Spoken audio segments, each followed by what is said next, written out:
Hello বন্ধুরা, সবাইকে জানাই শুভ বিকেল।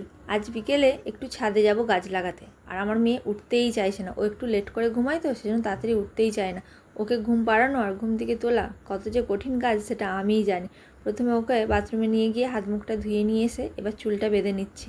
চুলটা এমনই হয়েছে, মানে খোলা থাকলেও গোটা মুখটা ঝাঁকড় মাকড় হয়ে থাকবে, আর বাঁধতে গেলেও সব চুল আর হাতে আসে না।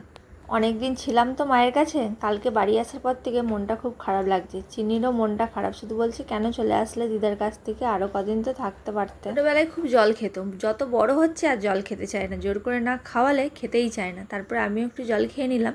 এবারে যাব ছাদে। তার আগে দেখি না টিপ পরানোই হয় না। তারপর আমি কাজল দিয়ে একটু বড় করে টিপ পরিয়ে দিলাম। চিনির মুখে বেশ কাজলের বড় করে টিপটা মানায়, সেই জন্য টিপটা পরিয়ে নিয়ে এবার পাউডার দিয়ে দিচ্ছি। আর একটু গায়েও পাউডার মাখিয়ে নিলাম।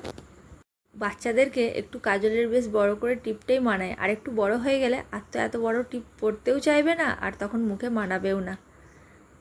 ঘুম থেকে ওঠার পরে দিদার জন্য মন খারাপ করছে, বলছে দিদাকে একটু ফোন করো তো, দিদা কী করছে একটু জিজ্ঞেস করি। নিচের কাজ সব কমপ্লিট, এবার আমরা যাব ছাদে গাছ লাগাতে। আজ সারাদিন মানে রোদও হয়েছে, মেঘলা, আবার বৃষ্টি। জামা কাপড় তো কিছুই শোকায় নেই, এই যে সব এখনও মেলা হয়ে আছে, সব স্যাঁত স্যাঁত করছে, কিছু কিছু আবার ভিজে। একটুও হাওয়াও নেই যে একটু হাওয়াতেও শুকাবে। আমার মেয়েকে দেখো, আমাকে কিছু করতেই দিচ্ছে না, নিজেই সব গাছ লাগাচ্ছে, নিজেই সব কিছু করছে। আর দেখো গাছের গোড়াগুলো এমনভাবে লেপছে যেন উনুনে লাতা দিচ্ছে। সবাই দেখো আমি গাছটা ঠিক করছি, গাছটা উল্টো করে পড়ে যেতে বলে। মায়ে মেয়ে এমন গাছ লাগাতে ব্যস্ত, আর এদিকে মেঘ ধরে যে আকাশ কালো হয়ে গেছে আমরা খেয়ালই করিনি, বল দুষ্টু।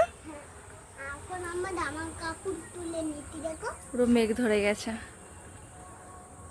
আমি তুলেছি, ধুলো হবে। দেখেছো আমার মেয়ে আমার কত হেল্প করে, আমার গাছ লাগিয়ে দিল, এখন জামা কাপড়গুলো কি সুন্দর তুলে নিচ্ছে। Shontu, I love you. I love you two.